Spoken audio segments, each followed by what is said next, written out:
ನಮಸ್ಕಾರ. ನಾನು reiki master Anand ಅಂಗಡಿ. ರೇಖಿ ಅಂದ ತಕ್ಷಣ ಪ್ರತಿಯೊಬ್ಬರು ಯೋಚನೆ ಮಾಡೋದು ಹಿಪ್ನೋಟಿಸಮ್ಮು ಅಥವಾ ಜ್ಯೋತಿಷ್ಯ ಅಂತ. ಅಲ್ಲ, ರೇಖಿ ಅದಲ್ಲ. ರೇಖಿ ಅಂದರೆ ಬ್ರಹ್ಮಾಂಡದೊಳಗಿರುವ ಶಕ್ತಿಯನ್ನು ನಮ್ಮ ಸಹಸ್ರಾರ ಚಕ್ರದಿಂದ ಹರಿಸಿ ಅದರಿಂದ ನಮ್ಮ ಕೈ ಮೂಲಕ ಹೀಲ್ ಮಾಡೋದು ರೇಖಿ. ರೇಖಿ ಕಲಿಯೋದೇನು ದೊಡ್ಡ ಕಠಿಣ ಅಲ್ಲ. ಪ್ರತಿಯೊಬ್ಬರೂ ರೇಖಿ ಕಲಿಬೋದು. ಪ್ರತಿಯೊಂದು ಮನೆಯೊಳಗೂ ಕನಿಷ್ಠ ಒಬ್ಬರಾದರೂ ರೇಖಿ ಕಲಿತವರು ಇರಲೇಬೇಕು. ರೇಖಿಯಿಂದ ನಮ್ಮ ರೋಗಗಳು ಗುಣವಾಗೋದಷ್ಟೇ ಅಲ್ಲ, ನಮ್ಮ ವ್ಯಕ್ತಿತ್ವ ವಿಕಸನ ಡೆವಲಪ್ ಆಗ್ತೈತಿ, ಬಂತು. ರೇಖಿಯಿಂದ ನಮ್ಮಲ್ಲಿ ದೇಹದೊಳಗಿರುವ 7 ಚಕ್ರಗಳು ಆ್ಯಕ್ಟಿವ್ ಆಗ್ತಾವೆ. ಇದರಿಂದ ರೋಗ ನಿರೋಧಕ ಶಕ್ತಿ ಜಾಸ್ತಿ ಆಕೈತಿ, ಯೋಚನಾ ಶಕ್ತಿ ಜಾಸ್ತಿ ಆಕೈತಿ, ಮನುಷ್ಯ ಶಾಂತಿ ಉಳಿತೈತಿ, ಆರ್ಥಿಕ ಅಭಿವೃದ್ಧಿ ಆಕೈತಿ.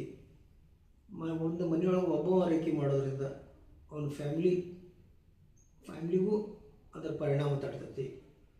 ಮನೆಯಲ್ಲಿ ಮಕ್ಕಳು ಓದಿನತ್ತ ಗಮನ ಕೊಡ್ತಾರೆ, ಮನೆಯ ಆರ್ಥಿಕ ಪರಿಸ್ಥಿತಿ ಸುಧಾರಿಸ್ತೈತಿ. ಆಮೇಲೆ ಮುಖದ ಛರೆ ಇಂಪ್ರೂವ್ ಆಗುತ್ತೆ. ನಿಮ್ಮನ್ನು ನೋಡುವಂಥ ದೃಷ್ಟಿಕೋನವೂ ಬೇರೆ ಆಗ್ತದೆ, ನೀವು ಸಮಾಜವನ್ನು ನೋಡುವಂಥ ದೃಷ್ಟಿಕೋನವೂ ಬೇರೆ ಆಕೈತಿ. ರೇಖಿಯೊಳಗೆ ನಾವು ಬೇರೆಯವರ ಮೇಲೆ ಅವಲಂಬಿತರಾಗುವ ಅವಶ್ಯಕತೆ ಇಲ್ಲ. ನಮ್ಮ ಕುಟುಂಬದ ಆರೋಗ್ಯ ನಾವೇ ಕಾಪಾಡಿಕೊಳ್ಳಬಹುದು. ರೇಖಿ ದೀಕ್ಷೆ ತಗೊಂಡ ಮೇಲೆ 21 ದಿನ ಪ್ರಾಕ್ಟೀಸ್ ಮಾಡಬೇಕಾಗ್ತೈತಿ. ನಮ್ಮ ದೇಹದೊಳಗಿರುವಂಥ 7 ಚಕ್ರಗಳ ಜೊತೆಗೆ ಮೈನರ್ ಚಕ್ರಗಳೂ ಇರ್ತಾವೆ.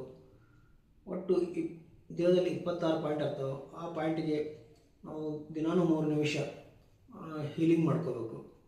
ಅದರಿಂದ ನಾವು ರೇಖಿಗೆ ಅದು ಬೇಸಿಕ್ ಸ್ಟೆಪ್ ರೇಖಿ ಕಲಿಯೋದು. ಆ ಟೈಮ್ ಒಳಗೆ ನಾವು ಕಲಿಯೋ ಟೈಮ್ ಒಳಗೆ ನಮ್ಮ ದೇಹದಲ್ಲಿ ಏನೇ ರೋಗ ಇದ್ರೂ ಅವೆಲ್ಲ ದೂರ ಹೋಗುವಂಥ ಸಾಧ್ಯತೆ ಇರ್ತೈತಿ.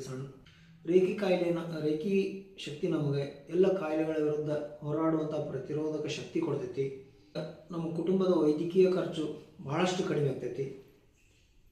ಎಲ್ಲರಿಗೂ ಗೊತ್ತಿರುವಂತೆ ಕಾಯಿಲೆಗಳಿಗೆ ಮುಖ್ಯ ಕಾರಣ ಮನಸ್ಸು ಶಾಂತಿ ಇರಲಿಲ್ಲ ಅಂದ್ರೆ ಹಲವಾರು ಕಾಯಿಲೆಗಳು ಚಾಲು ಆಗ್ತವೆ.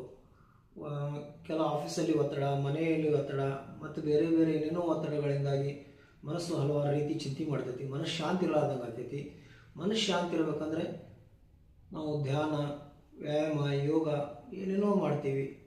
ಇವು ಧ್ಯಾನ ಮಾಡ್ಬೇಕಂದ್ರೆ ಒಂದು ಸಲಕ್ಕೆ ಅವನ ಮನಸ್ಸು ಶಾಂತ ಆಗೋದಿಲ್ಲ. ಕಣ್ಣು ಮುಚ್ಚಿದ್ರೆ ಸಾಕು 108 ಯೋಚನೆಗಳು ಬರ್ತಾವೆ. 6 ತಿಂಗಳು, ವರ್ಷ, 2 ವರ್ಷ ಸತತ ಧ್ಯಾನ ಮಾಡಿದಾಗ ಅವನ ಮನಸ್ಸು ಒಂದು ಹಿಡಿತಕ್ಕೆ ಬರ್ತೈತಿ. ಆದರೆ ರೇಖಿಯೊಳಗೆ ಹಂಗಲ್ಲ. ನೀವು ಆರಂಭ ಮಾಡಿದ 1-2 ದಿವಸಕ್ಕೆ ನಿಮ್ಮ ಮನಸ್ಸು ಹತೋಟಿಗೆ ಬರೋದು ನಿಮಗೆ ಗೊತ್ತಾಕೈತಿ. ಹಂಗೆ ಮಾಡ್ತಾ ಮಾಡ್ತಾ ಮನಸ್ಸು ಶಾಂತ ಆಗ್ತಾ ಹೋಗ್ತೈತಿ. ಮನಸ್ಸು ಶಾಂತ ಅಂತಂದ್ರೆ ಚಿಂತೆಗಳು ಕಡಿಮೆ ಆಗ್ತಾವೆ, ಯೋಚನೆ ಮಾಡೋದು ಕಡಿಮೆ ಆಗ್ತೈತಿ, ಒತ್ತಡ ಕಡಿಮೆ ಆಗ್ತೈತಿ. ಒತ್ತಡ ಕಡಿಮೆ ಆಗೋದ್ರಿಂದ ಆರೋಗ್ಯ ಸುಧಾರಿಸ್ತೈತಿ. ಮನುಷ್ಯ ಶಾಂತ ಆಗೋದ್ರಿಂದ ಏನೇ ಸಮಸ್ಯೆ ಬಂದ್ರೂ ಯೋಚನೆಗಳು ಧನಾತ್ಮಕ ಯೋಚನೆಗಳು ಹುಟ್ಕೊಳ್ತಾ ಹೋಗ್ತವೆ.